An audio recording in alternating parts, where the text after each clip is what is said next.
आज हम लोग NaCl यानी रॉक साल्ट की संरचना का अध्ययन करेंगे। हम देखेंगे कि NaCl की संरचना कैसी होती है, उसकी व्यवस्था कैसी होती है, उसकी समन्वय संख्या कैसी होती है और उसमें त्रिज्या अनुपात क्या होता है, क्योंकि बहुत से बच्चों का इससे रिलेटेड प्रश्न था। तो सबसे पहले आप देख लीजिए कि NaCl यानी रॉक साल्ट की संरचना बनती कैसे है। सबसे पहले आप एक बॉक्स बना लीजिए आराम से, और हाथ को अगर आप लोग धीरे धीरे चलाइएगा बराबर बनेगा और सुंदर लगेगा देखने में आपको।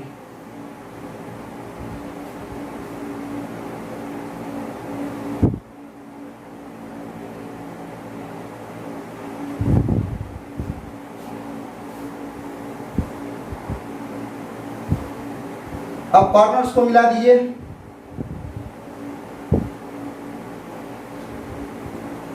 कॉर्नर्स को मिलाने के बाद यहाँ पर सबके बीच में जो मिलाया हो लाइन, उसके बीच में एक एक कण देके सबको मिला दीजिए आपस में।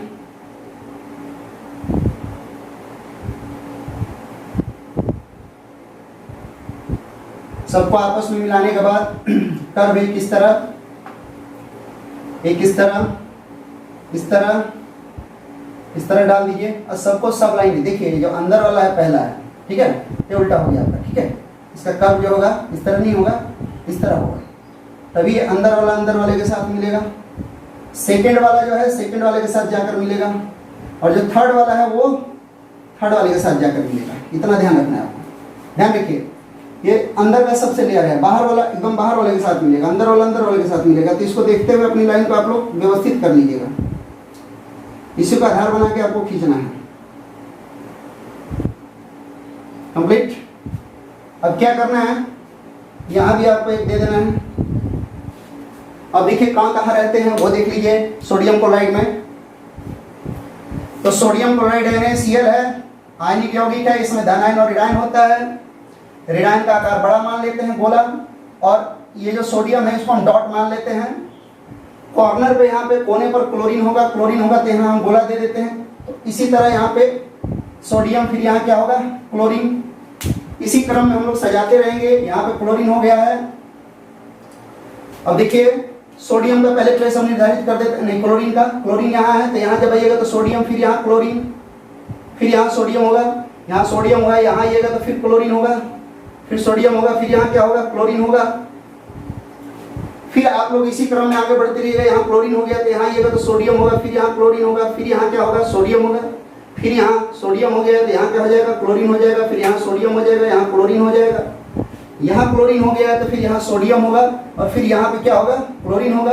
यहाँ सोडियम है तो यहाँ क्लोरीन होगा, यहाँ क्लोरीन हो गया तो यहाँ सोडियम, फिर यहाँ पे क्लोरीन होगा, फिर यहाँ क्लोरीन हो गया तो यहाँ सोडियम, फिर यहाँ पर क्लोरीन होगा, फिर यहाँ पे सोडियम होगा। अब बात करते हैं यहाँ बीच में क्या होगी, तो यहाँ पर आपको हम सोडियम का पहले प्लेस रख के दिखा देते हैं। क्लोरीन सोडियम सोडियम, फिर यहाँ पे सोडियम, तब क्लोरीन, फिर सोडियम, सोडियम के बगल में क्लोरीन, फिर यहाँ पे सोडियम, फिर क्लोरीन, फिर यहाँ पर सोडियम, फिर क्लोरीन, फिर यहाँ पे सोडियम, फिर है तो क्लोरीन, फिर यहाँ पे सोडियम, फिर क्लोरीन, फिर यहाँ पे सोडियम, फिर क्लोरीन, फिर यहाँ पे सोडियम। यहाँ सोडियम है तो सोडियम का है तो यहाँ पे क्लोरीन, फिर सोडियम, फिर यहाँ पे क्लोरीन, फिर यहाँ पे सोडियम, फिर यहाँ क्लोरीन, फिर यहाँ पे क्या हो गया सोडियम। अब इस प्लेस पे आप विचार कीजिए, यहाँ पर सोडियम है, यहाँ भी सोडियम है, यहाँ भी सोडियम है, ठीक है। तो यहाँ पर दोनों जगह क्लोरीन होगा और बीच में कौन हो जाएगा सोडियम। तो ये दोनों प्लेस पे यहाँ जो दिखाई दे रहे हैं आपको, ये क्लोरीन होंगे, ठीक है। गौर कीजिए कि क्लोरीन के बाद में तो आपको पता चल गया कि सोडियम कहाँ है और क्लोरीन कहाँ है। अब इस संरचना की जो मुख्य बिंदु है उसको ध्यान दीजिएगा। NaCl यानी रॉक साल्ट संरचना के मुख्य बिंदु क्या है। ये तो NaCl रॉक साल्ट की संरचना हो गई। NaCl के जालक संरचना में Na+ और Cl- आयन उपस्थित रहते हैं। जैसा कि आप देख रहे हैं, छोटा बिंदु Na+ को दर्शा रहा है और बड़ा बिंदु Cl- को। अगर आप लिखना चाहें तो बारी बारी लिख सकते हैं, ठीक है। इसकी पहली विशेषता होगी NaCl की संरचना की कि इसमें इस जालक संरचना में Na+ तथा Cl- आयन उपस्थित है। जालक संरचना में जो है प्रत्येक Na+ जो है 6 Cl- से घिरा रहेगा, और प्रत्येक Cl- जो है वो 6 Na+ से घिरा रहेगा। इसको कैसे हम डिनोट करेंगे तो उसको समझ लीजिए, यहां पर आपको बता दे रहे हैं। मान लीजिए कि यहां पर हमको क्लोरीन का निकालना है कि क्लोरीन कितने गोलों के संपर्क में है। कहां पे? यहां पे, ये क्लोरीन। तो ये हम क्लोरीन लेंगे तो ये क्लोरीन पहले ये देखिए कि अपने निकटवर्ती कितने गोलों के संपर्क में है। यहां से आप काउंट करके देख लीजिए ये अपने नजदीकी कितने गोलों के संपर्क में है। तो ये देखिए ये जो क्लोरीन है वो कितने सोडियम के संपर्क में है? 1 2 3। ठीक है, ये गौर से देखिए ये कितने के संपर्क में होगा? ये और ये कंप्लीट। ठीक है, तो ये है ये जो क्लोरीन है कितने सोडियम के संपर्क में है? 1 2 3। अभी 3 बाकी है तो 3 को मिला दिए। ये देखिए 1 2 3 और इसको मिला दीजिए। क्यों? क्योंकि ये समन्वय संख्या तभी निकलेगी जब 3D में स्ट्रक्चर सजा दोगे चारों ओर से। तो आपको यहां पता चला कि एक क्लोरीन कितने Na+ आयनों से जुड़ा हुआ है। तो आपको मिला 1 2 3 4 5 6। तो यहां पर एक Cl- की जो समन्वय संख्या हो गई वो कितनी हो गई? 6। अब बात करते हैं धनायन की। तो यहां धनायन को देख लीजिए कि ये जो धनायन है सोडियम ये कितने हैं? Cl- से घिरा हुआ है। यहां देखिए कितने से घिरा हुआ है? 1 2 तो हो गया, ये देखिए 3 और ये देखिए 4 से घिरा। कितने चाहिए अभी? 2। तो 2 और इधर बगल में आएंगे कब? जब एक और यूनिट से इधर लगाओगे तब। तो अगर इनको मिला दोगे आप तो देख लीजिए आपकी, ठीक है, मिला दिया। हालांकि हमारे पास डिफरेंट कलम नहीं है लेकिन आपको बता दिए और बगल में फिगर भी दिखा देंगे आपको। तो ये जो प्रत्येक गोला है ये जो सोडियम धनायन है ये कितने से क्लोरीन से घिरा हुआ है? देखिए 1 2 3 4 5 6 अंक लिख दे रहे हैं। ये देखिए यहां से अगर काउंटिंग करते हो तो 1 2 3 4 5 6। ठीक है, यहां पर काउंटिंग करते हैं आप लोग क्लोरीन का तो ये डॉट डॉट का अंक लिख रहे हैं 1 2 3 4 5 6। तो एक क्लोरीन 6 Na+ और एक सोडियम 6 Cl- से चारों ओर से घिरा हुआ है। इसका मतलब ये हो गया कि इसमें जो समन्वयन है, समन्वयन का अनुपात इसमें क्या है? 6:6 है। यानी Na+ 6 Cl- से और Cl- 6 Na+ से चारों ओर से घिरा हुआ है। दूसरी बात इस संरचना में अगर आप देखते हैं ये समन्वयन तो आपको पता चल गया। अब इसको हटा देते हैं तो फिर क्या मिलता है वो देख लीजिए। इसको मिलाने की जरूरत नहीं है हमको, ये तो दिखाने के लिए बताए थे। अब नॉर्मल प्लेस पे आते हैं कौन कहां पर है कितनी संख्या में। ठीक है, तो गौर से देखिए आप लोग। तो गौर से यदि देखेंगे आप लोग तो आपको यहाँ कोना पर जो है कौन दिखाई दे रहा है? Cl- दिखाई दे रहा है। और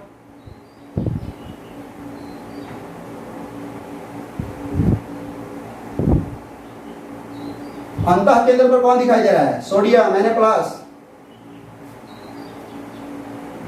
गौर कीजिए, ये काउंटिंग था, काउंटिंग हट गया। इसकी विशेषता हो गई कैसे NaCl की संरचना बनती है। और ये भी आपको पता चल गया कि जो NaCl है उसमें प्रत्येक गोले की समन्वय संख्या कैसे 6 होती है। अब गौर कीजिए इसमें कितने Na+ है और कितने Cl- है।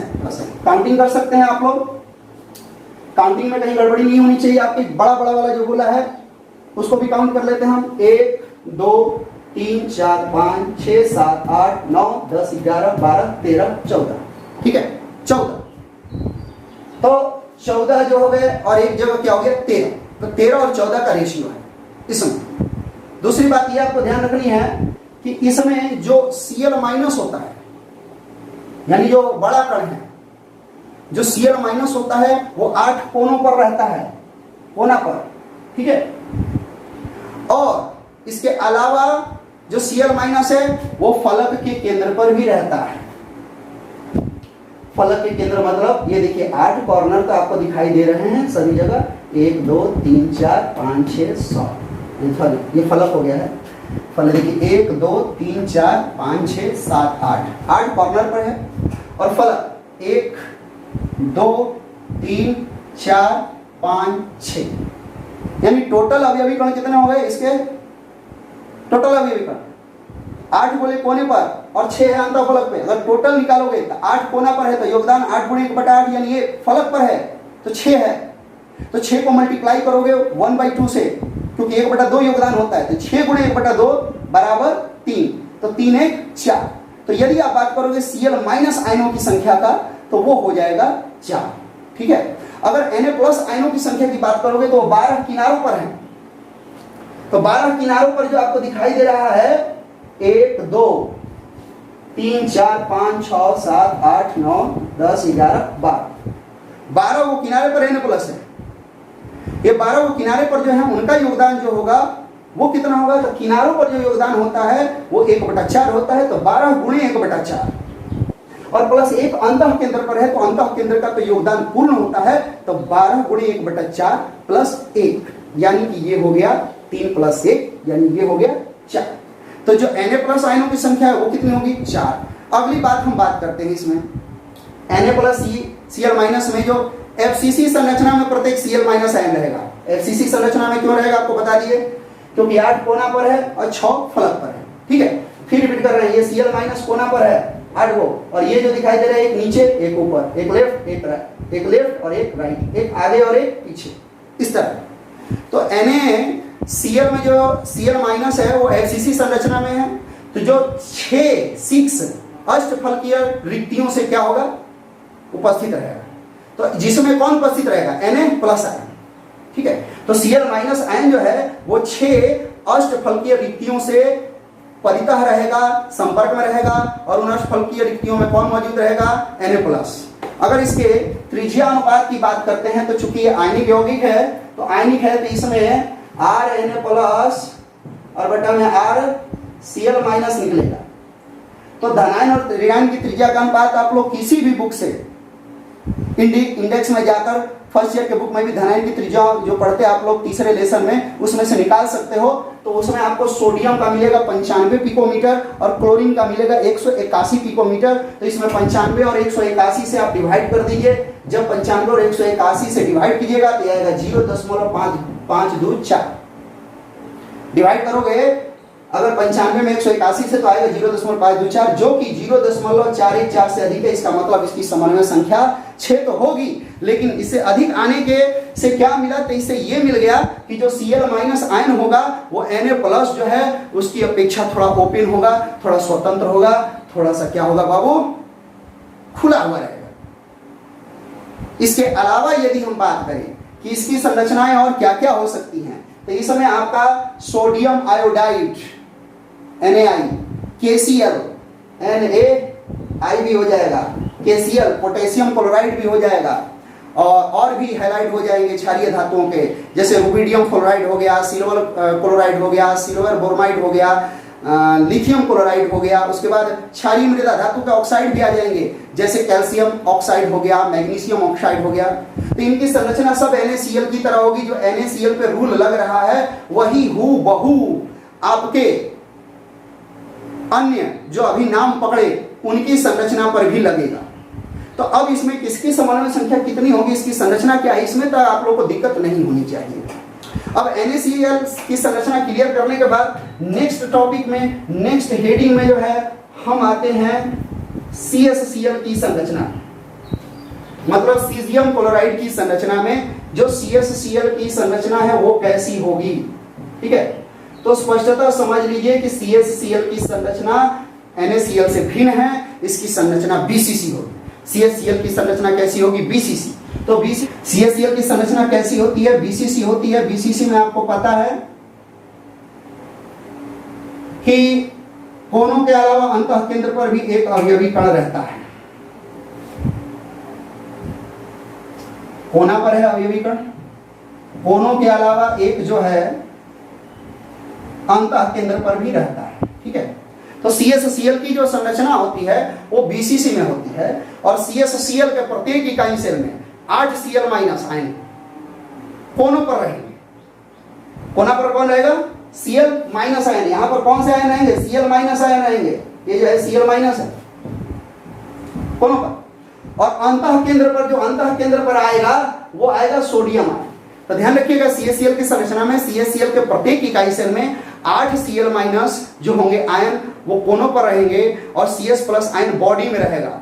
इसके विपरीत एक जो क्लोराइड आयन होगा वो परितः 8 Cs प्लस आयन में व्यवस्थित होगा। यानी CSCl में CS और Cl में जो समानवन होगा वो 8:8 होगा। कहने का मतलब ये है कि इसमें जो एक CS प्लस है वो 8 Cl माइनस से घिरा रहेगा और एक Cl माइनस है वो 8 CS प्लस से घिरा रहेगा। कब? जब इसी के इक्विवेलेंट इसमें आप लोग यूनिट सेल और लगाते जाओगे इकाई सेल BCC वाला, तो ये संरचना क्लियर होगी, जो कि फिगर में आपको दिखाई दे रहा होगा। ठीक है। अगर इसमें बात करें योगदान की, तो योगदान की बात करें तो आपको पता चल गया कोनों पर कौन रहता है।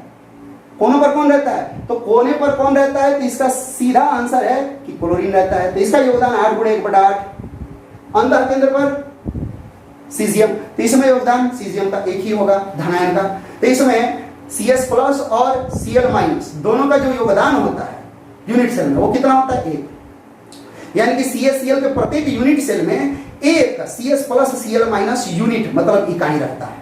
CSCl के लिए R प्लस और R माइनस मतलब धनायन और ऋणायन का जो अनुपात होगा, RCS जो आपको प्लस मिलता है बटा में RCl माइनस मिलता है। इसमें अगर धनायन और ऋणायन का आकार देखेंगे तो RCS प्लस बटा में RCl माइनस है, तो RCS प्लस का जो त्रिज्या होगा धनायन का वो ऊपर और ऋणायन का जो त्रिज्या होगा नीचे रखेंगे, और इसको रखने के बाद जो वैल्यू आएगा 0.93 आएगा।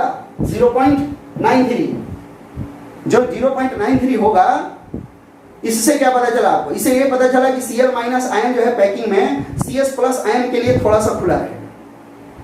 इसके अलावा इसके और कौन कौन से उदाहरण हो सकते हैं? तो CSBr हो जाएगा, और आपका सीजियम क्लोराइड भी हो गया है, सीजियम ब्रोमाइड, सीजियम आयोडाइड भी आप ले सकते हो, या TCl भी ले सकते हो। ये इतने इसके उदाहरण हो सकते हैं। तो इन बातों को आपको ध्यान में रखते हुए आगे बढ़ना है। ओके, अब हम लोग जरा बात कर लेते हैं इनके परिवर्तन का कि NaCl का और CSCl का आपस में कैसे परिवर्तन होता है, किस स्थिति में। तो आप गौर से देखिए, एक साइड में NaCl है और एक साइड में आपका CSCl है। देखेंगे आप तो NaCl से CSCl में भी होता है और CSCl से Na+ में, NaCl में। कब? तो NaCl से CSCl में जाने के लिए आपको दाब में वृद्धि करनी पड़ती है। ये कंडीशन कब होगा? जब दाब में वृद्धि होगी तब। और CSCl से NaCl में परिवर्तन कब होगा? जब ताप में वृद्धि होगी। ठीक है, इसका मतलब ध्यान दीजिएगा, गौर कीजिएगा, यहाँ पे ये 6:6 है और ये 8:8 है, जैसा कि पिछले ही बार में हमने आपको बताया था।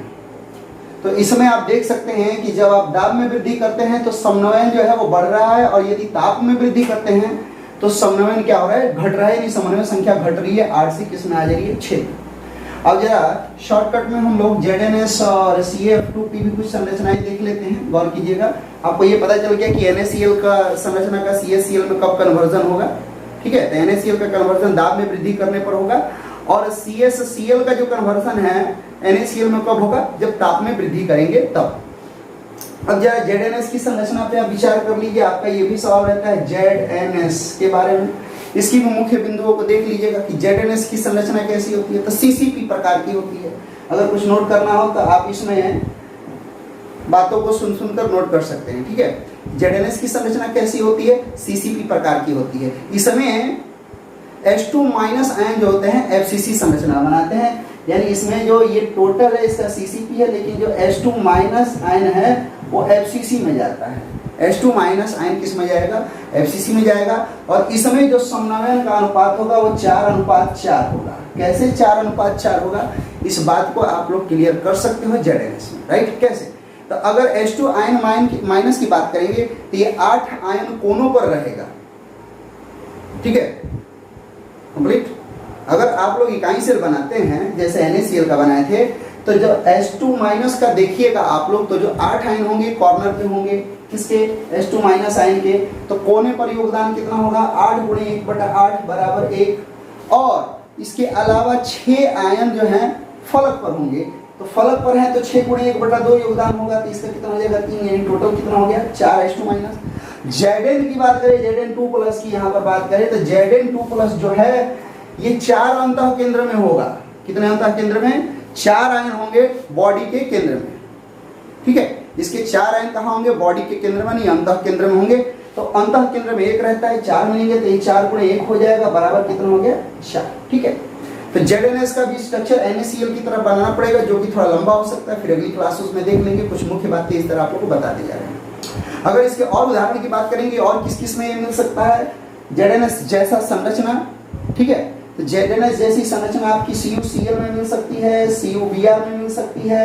इसके अलावा ये आप लोग CuI ले सकते हैं, AgI ले सकते हैं, CuI AgI, इस सब में ZnS की संरचना मिलेगी। तो आपका मूल सवाल था कि ZnS में हम लोग समन्वय संख्या कैसे बताएंगे, उसका समन्वयन क्या होता है, तो 4:4 होता है, ये बात आपकी क्लियर होगी। ठीक है, अब इसके बाद हम लोग एक दूसरे बिंदु को टच कर रहे हैं, एक ही क्लास में शॉर्ट वीडियो में ही इसको खत्म कर रहे हैं, फिर जरूरत पड़ी तो आगे फिर हम लोग डील करते रहेंगे। अब फिर इसके बाद हम लोग का संरचना आता है CaF2 का, मतलब फ्लोराइड संरचना है। CaF2 में जाते हैं तो इसमें जो संरचना होती है, इसमें 2 पार्ट हैं, एक Ca2+ है और एक फ्लोराइड आयन है। अब दोनों जो है अलग अलग स्थिति में है। ठीक है, तो प्रत्येक इसमें जो Ca2+ आयन होगा, पहले तो ये जान लीजिए कि CaF2 की संरचना होती कैसी है। ठीक है, तो इसमें जो Ca2+ आयन होगा वो CCP संरचना में संकुलित होगा। ठीक है, और ये कोनों पर एवं प्रत्येक फलक के केंद्र पर होगा, कोना पर भी होगा और प्रत्येक फलक के केंद्र पर भी होगा। ठीक है, तो अगला बात ये देखिएगा कि Ca2+ जो आयन होगा 8F- आयन से घिरा रहेगा, और जो F- आयन होगा वो 4 Ca2+ आयन से घिरा रहेगा। मतलब यहाँ समन्वयन का जो अनुपात होगा वो होगा 8:4। तो अगर इसमें समन्वयन का अनुपात पूछ देगा तो आपका आएगा Ca के लिए 8 और F के लिए क्या आएगा 4। ठीक है, अब गौर कीजिएगा, इसमें समन्वय संख्या आपको पता चल गई, कैल्शियम Ca2+ का 8 और फ्लोरीन F- का 4 कंप्लीट है। अब Ca2+ आयन की संख्या 4 हो गई और F- आयन की संख्या कितनी हो जाएगी 8। क्यों, तो जब ये घेरेंगे तो ये Ca2+ को कितने फ्लोराइड घेर रहे हैं 8, तो यहाँ F- आयन की संख्या कितनी हो गई 8, और इसको कितने Ca2+ घेर रहे हैं 4, तो यहाँ पर जो Ca2+ आयन की संख्या है वो कितनी हो गई 4। क्लियर, गौर कीजिए, समन्वय संख्या आपको पता चली गई और कहां कहां पर रहेंगे ये भी आपको बता दिया हमने। ये जो कैल्शियम होगा Ca2+, ये जो आयन होगा CCP व्यवस्था में होगा, संकुलित होगा, और ये कोनों पर एवं प्रत्येक फलक के केंद्र पर होगा। कंप्लीट हो गया।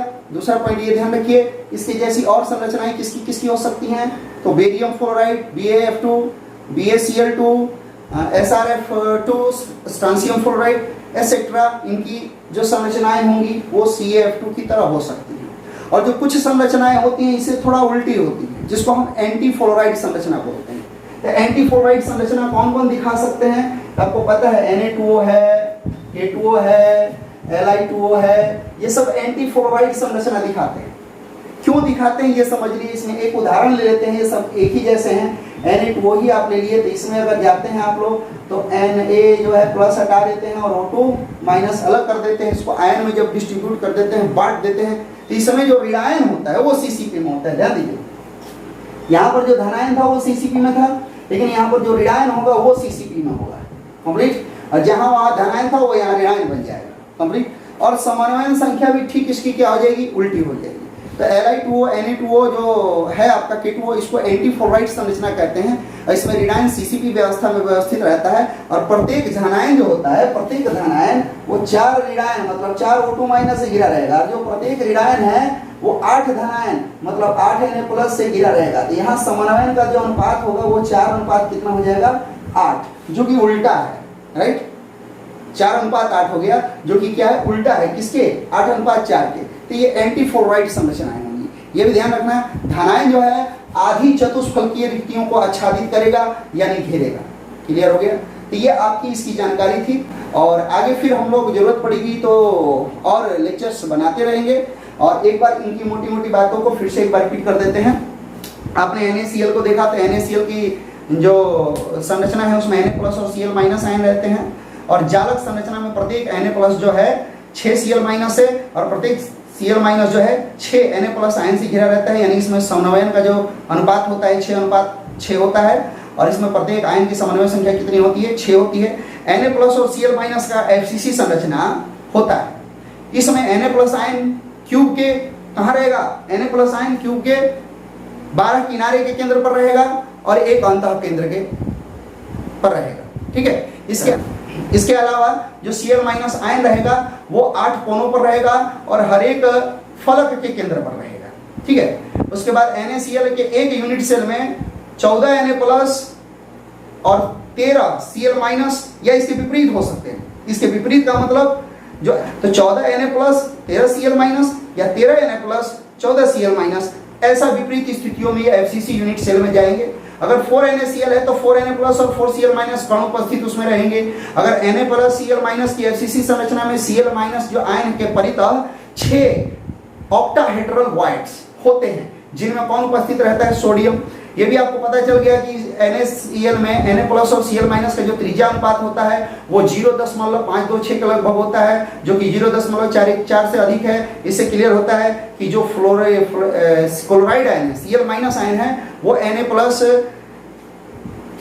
की व्यवस्था के लिए कुछ ओपन होता है, कुछ स्वतंत्र होता है। और किस किस में उदाहरण मिलेगा ये भी आपको बता दिए हैं। और CaCl की संरचना में आपको बता चुके हैं कि ये BCC में होता है, तो BCC में तो कोई चिंता नहीं, ये भी ध्यान रखना है CaCl में BCC में होता है। BCC में होता है, इसमें दो कंडीशन है, एक अंतः केंद्र पर और एक आठों कोनों पर रहेगा। तो अंतः केंद्र पर यदि धनायन रहेगा तो आठों केंद्र पर ऋणायन रहेगा, और यदि अंतः केंद्र पर ऋणायन होगा तो आठों केंद्रों पर कौन होगा, धनायन होगा। हर एक स्थिति में प्रत्येक का जो कुल परमाणु का संख्या होगा वो कितना होगा, एक ही होगा। कोनों पर वाले का भी एक होगा, अंतः केंद्र पर वाले का भी एक होगा। और इसमें समन्वयन का जो अनुपात होता है 8:8 होता है। और इसमें जब NaCl को आपको CaCl में परिवर्तित करना है तो क्या करना पड़ेगा, आपको दाब में वृद्धि करनी पड़ेगी। यदि आपको CaCl को NaCl में परिवर्तित करना है तो क्या करना पड़ेगा, ताप में वृद्धि करनी पड़ेगी। इनकी ये संरचनाओं में परिवर्तन होता है, समन्वयन की संख्याओं में परिवर्तन होता है। और ZnS की संरचना तो अभी आपको जस्ट बताए जो था CCP प्रकार का। ठीक है, उसमें H2 माइनस आयन क्या था, FCC संरचना में, और उसमें समन्वयन क्या था, 4:4 था। और उदाहरण क्या थे, CuCl, CuBr, CuI, AgI etcetera. ठीक है, और अभी आपको हमने CF2 के बारे में भी बताया। तो CF2 फ्लोराइड संरचना है और इसके विपरीत Na2K2O और Li2O जो है एंटी फ्लोराइड संरचना है। और शेष भाग की बात हम लोग अगले लेक्चर क्लास में देखेंगे।